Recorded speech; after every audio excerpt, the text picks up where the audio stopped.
This is a good one. This is the upgraded version of the brilliant AzurPoly Jaguar in Microsoft Flight Sim 2024. It is going to be released soon. In this video I'm going to show you the weapons. It has teeth, it has missiles, guns, bombs.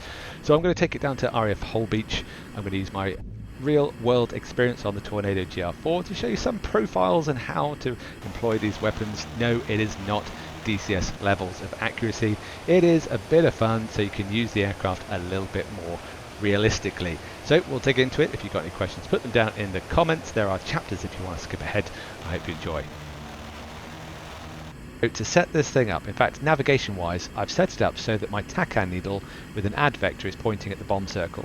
313 at 20 miles based on the TACAN at Marham.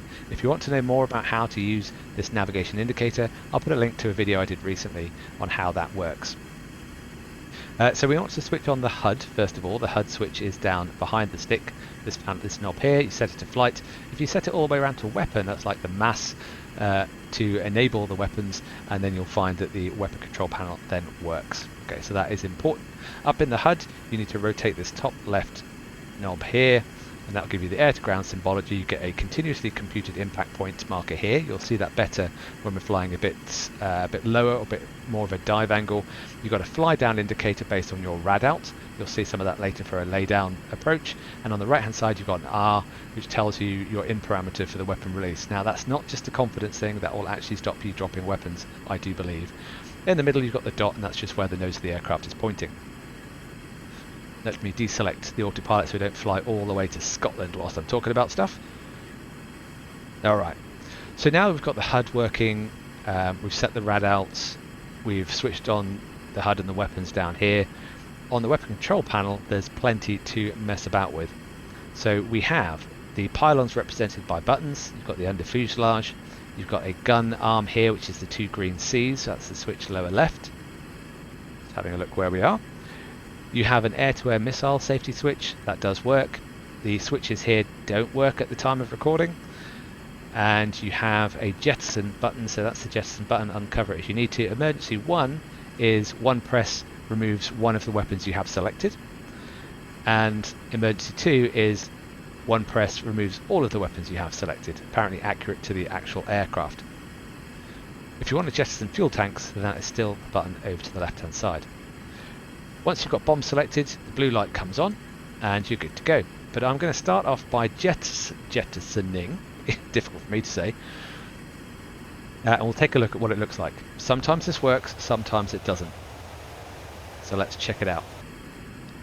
All weapon releases, by the way, have a delay of 2 seconds due to apparently software limitations, so worth bearing that in mind. So bomb underneath and jettison.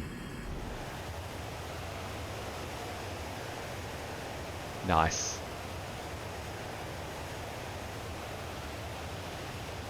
I think it might have been before I was getting a bit slow when I released it, so maybe I was teetering on that 200 knot limit. So let's talk about that 200 knot limit whilst we're here. So jettison complete, I'll just cover that switch back up, and I'll deselect the center pylon by clicking this a few times till the lights are out. So the R will come on for parameters wise when you're greater than 50 feet above ground, when you are greater than 200 knots, less than supersonic, when you're less than 30 degrees angle of bank or 30 degrees pitch. So if you're doing a high degree dive, then don't bust 30 degrees. And I think that's it. I might have forgotten some, but I think that's most of it. Right, what we're going to do now is we're going to do a dive attack on the circle and see how close we get. We will use 2 bombs on the outer wings. The reason I'm going to use 2 bombs on the outer wings, because if you use 1 then you have an extra £1,000 on one side of your jet, and that puts it out of trim significantly. So 2 bombs. The millisecond setting between them doesn't work. You can twist it, it's animated, but it's always 2 seconds in between bomb drops. Right, we are 13,000 feet, 10 to 13,000 feet is a nice place to be. 300 knots. And we are almost ready to go here. Now in terms of turning circle, if you want to attack on a certain heading, so say for instance 240, allow about 120 degrees from your current heading as an anticipation. So we'll see how this works. And I know that these profiles might not match the weapons that we have, and of course you're not going to use it for real flying, but I've got to say it anyway. just for funsies. So here we go. Let's go round the corner. I'm going to bring the nose of the aircraft down. Mill power. I'm going to make sure I don't bust that 30 degrees nose down. I'm going to hold that nose of the aircraft stable beyond the target. You can now see that line with the continuously computed impact point. It's just a guess, it's only for fun. I want about 450 knots. I can see that my degrees nose down is 25. Keybind for weapon release I'll put in the description below. And here we go in 3, 2, 1. Alright, bombs away.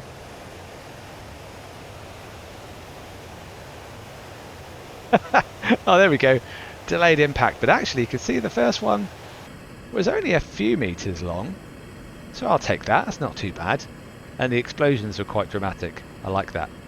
So that is high angle dive. Let's do a low level laydown. I normally do that with retarded weapons, so ones with parachutes or some sort of mechanical parachute thing going on. But we'll just play with what we've got. So we'll deselect those outer pylons. We'll go for the cluster bombs. Let's give those buttons a couple more presses. Cluster bombs on the inner pylons. Let's have a look what they look like. There we go. Of course we did drop the blue ones. They are inert, but they still give you a bang, so it's all good. It's all good. So we've selected the correct weapons. We've got a blue light for the bomb. Everything else is set up. We've set the rad out to 450 feet, and I find that if you cruise in at 450 feet above the target level, about 450 knots, then it's fairly accurate. Your experience might vary. That's all I'll say. Pay attention on the head-up display to that arrow to the top left. Currently saying fly down because I'm high. Those shadows looking awesome. And after this we will pop up and do some strafing. Alright. The bomb four line is speed dependent. We are a bit low.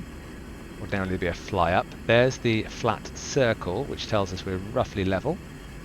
We're a bit slow, a bit high. I'm going to try it anyway. Here we go in 3, 2, 1.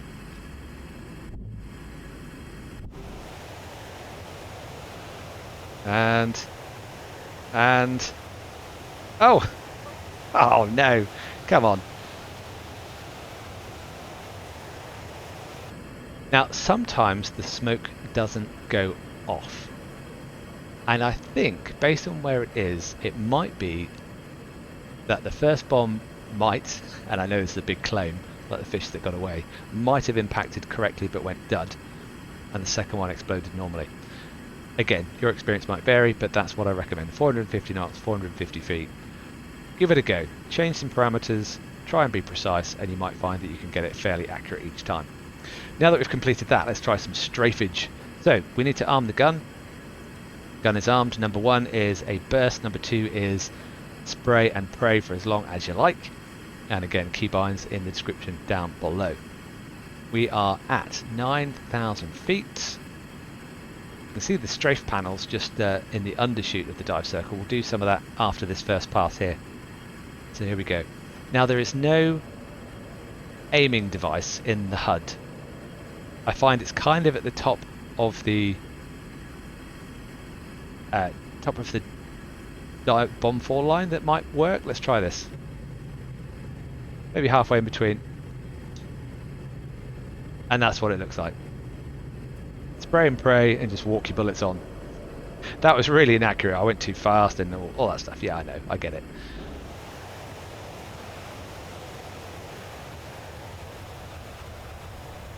Look at that. That's a good looking little aircraft. Alright. What we'll do now is something akin to a shallow angle strafe pattern. You can see the plug in the wash. This used to be a freshwater storage test. We fly around that, and that gives you a good lead in to fly back towards the strafe panel, switch it down. Yeah. It's about 2,500 to 3,000 feet will work, about 350 knots in this pattern. We've got the gun armed, ready to go. I will keep it fairly brief so that you're not watching for hours.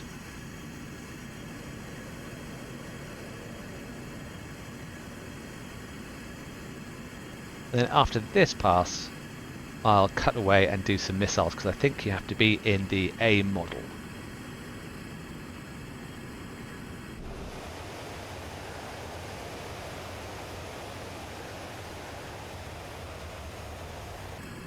Nice.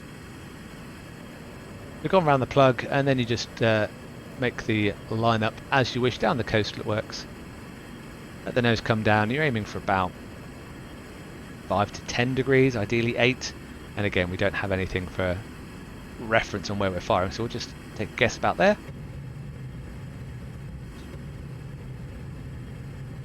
But it might be that it's extending to where the nose of the aircraft is pointing. It's hard to tell. But there we go. That is strafing. Let's have a look from the outside, see what that looks like.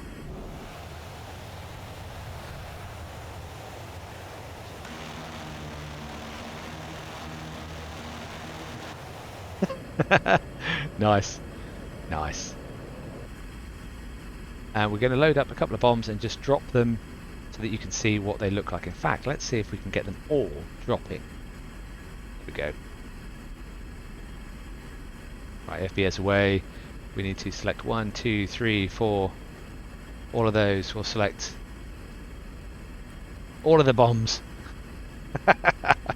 All of them. Send them.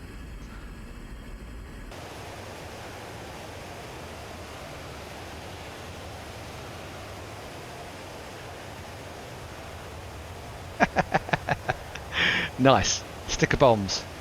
All gone. Okay, I told you I'd reset and show you the forward firing missiles. So here we are with the Jaguar A on the outside now and on the inside. We've got, now I can't remember the names, I think it's Magic on the outside and Martel underneath. That's a big chonky missile. And some GBUs, which is interesting because there's no laser guided facility on this aircraft. But it looks pretty cool, I think you'll admit. And that paint job, look at that paint job, that is awesome. Right, so what we'll do is we'll fire one from inside, one from outside. They do eject down and then forward, so it's worth bearing in mind. If you can't see where they've gone, that's probably what's happened. So inside the cockpit, make sure I don't go too slow. We've got autopilot on, and we've got weapon selected. We've got air-to-air selected. You can do that with the knob at the top. And then for the big missile underneath, we'll select bomb. The blue light comes on, and I think that's everything we need to do. So let's look outside. It does eject down and forwards, but here we go.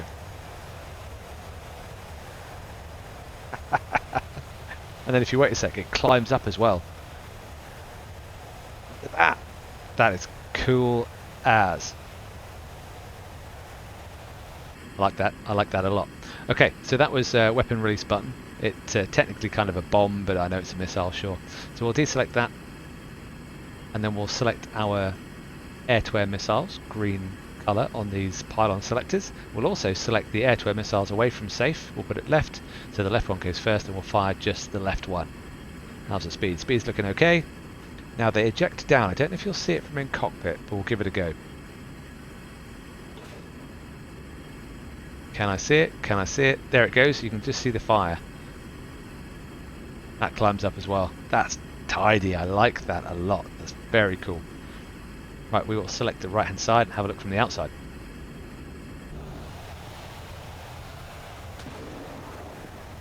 That's so satisfying. I'm such a child. And on that bombshell, quite literally, thank you for watching. Till the next time, take care and fly safe.